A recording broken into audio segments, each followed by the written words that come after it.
If you're watching this video, then you've probably watched or scrolled past lots of pretentious videos with pretentious titles, consisting of a pretentious guy with a pretentious voice, explaining how pretentious this pretentious game is. Well, I'm going to try my best not to do that, but that's kind of difficult. Kentucky Route Zero is one of the deepest games on the market. Hell, I'm hesitant to even call it a game. I've got a bachelor's degree in literature, and what this means is, aside from making poor life decisions, I can analyse and deconstruct pieces of media in incredibly pretentious ways. I would say that Kentucky Route Zero is much closer to a piece of theatre than it is to a game. The parts are sectioned by acts and scenes as opposed to episodes or chapters. If you look at its presentation, the themes it explores, and the messages you're supposed to take away from it, it just doesn't feel like a game. You aren't playing anything here.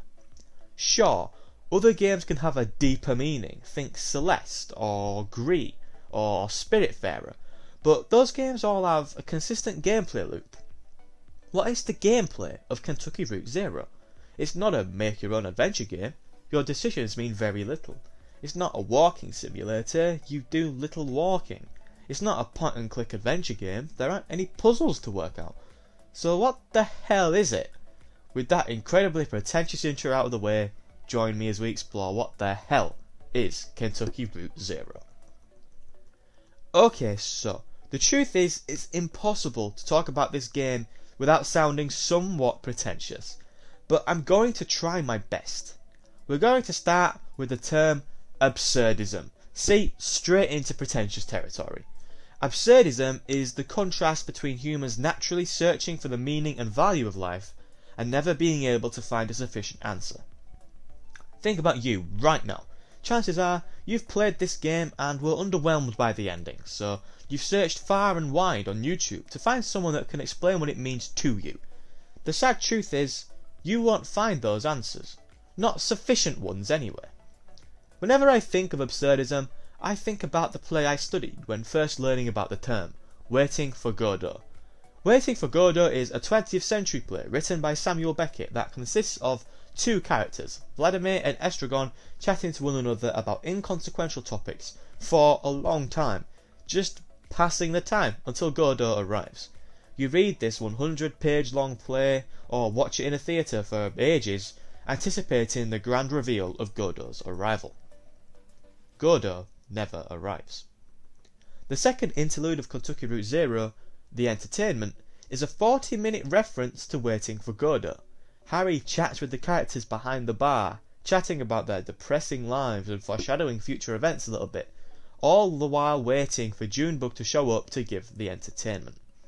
Junebug never arrives. I'm sorry for going all English teacher on you here, but absurdism is a prevalent, hell, I'd say it is the most prevalent theme of this entire game. All the way through, you have many conversations with many people, some directly linked to the story and some not. You feel in your mind that eventually all of this is going to lead to something. When Conway makes it to Dogwood Drive, you'll get those answers. All the places you've been, the people you've spoken to, all the passages of text that you've read, they'll all mean something when you get to the end, right? You'll find the answers you need. Those answers never arrive. Now, we're going to move on to the pretentious genre of magical realism. Magical realism is a genre deriving from Latin America where literature depicts the real world as having some sort of magical or fantastical element to it. Minor spoilers coming up, skip to this time to avoid them. In this game, you meet a child called Ezra, who's wearing a suit, and has a brother called Julian. Julian is a giant eagle who flies the houses of the people who live on top of the museum into the forest so they can sleep better. You know what makes this stand out even more? The characters don't acknowledge how strange this is. This is magical realism. Nobody pointing out how fantastical this is draws even more attention towards it. You're waiting for someone to say, "Oh my goodness, it's a giant eagle," or "How is your brother a giant eagle?" But that doesn't happen. That's not important. Why does it matter? The little boy in the suit has a brother who's a giant eagle. And that's it. Kentucky Route Zero shines through its juxtaposition. It is so rare to find a piece of entertainment that is so clearly opposite sides of the same spectrum. Kentucky Route Zero is a deeply personal story about a man who needs to complete his final delivery. Kentucky Route Zero is a wider commentary on how capitalism has massacred the American dream and tramples over those who need help the most. Kentucky Route Zero is an empty game, where the grand reveals and major plot twists you expect simply don't occur. Kentucky Route Zero is filled to the brim with messages to take away from it, people to speak to, and places to go. Kentucky Route Zero is a hopeful tale of companionship and the strength in pointless conversation. Kentucky Route Zero is a depressing tale of how easily people succumb to debt and how this intrinsically disgusting act is normalised within America. Kentucky Route Zero has an ending where the credits roll and the adventure ends. You can never finish Kentucky Route Zero. I am recording this video weeks after finishing, and in the act of making this video, I'm still playing it. Kentucky Route Zero is what it is, and means what you want it to mean. As Clara says at the end of Act 4, play your tape player. You may play any tape, at any speed and volume. Even backwards. Just listen to the music and use your intuition. Or, it may be better if you try not to listen to the music. Kentucky Route Zero is indeterminate. I've seen many people who haven't played the game ask if it's a scary game. The answer in the traditional sense is no. It doesn't stick to the preconceived notions of what you would class as a scary game. But scary things do happen. Major spoilers upcoming. Skip to this time if you haven't played it or if you don't care about spoilers. You visit a distillery and get roped into completing an induction to become a new worker. You learn that the man you are replacing died that very same day. You get high on painkillers for your leg, and just as you're dozing off, the doctor tells you how the payment plan is going to work for the treatment. The distillery boys follow you through the bat sanctuary, watching you, waiting for the perfect moment to take Conway away. And they do. It's not a scary game, it's an uncomfortable game. Kentucky Route Zero exists within stasis. The world moves because the characters can't. You must make over 100 decisions throughout Kentucky Route Zero, yet none of them make a substantial difference. You can't choose what the characters do, you choose how they feel.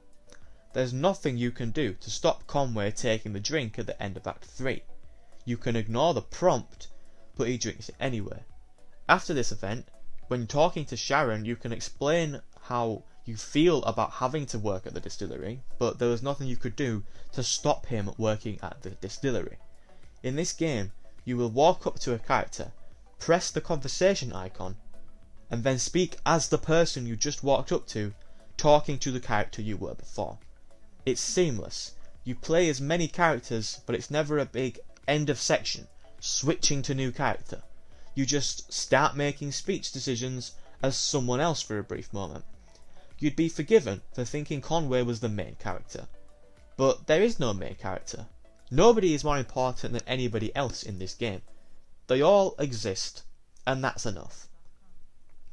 Kentucky Route Zero is the best game I can't recommend to everyone. There are some games that are just so good that I have to tell people to play them. Nier Automata, everyone should play that game. Celeste, everyone should play that game. Kentucky Route Zero is fantastic, but there's a very big chance that you won't enjoy it. It isn't always fun. It's sometimes dull, and it's often mundane. But it's always doing and saying something, and I'm glad I played it. Kentucky Route Zero transcends labels. It may be a video game in name, but Kentucky Route Zero isn't a game. Kentucky Route Zero isn't a play. Kentucky Route Zero isn't a poem. Kentucky Route Zero isn't a film.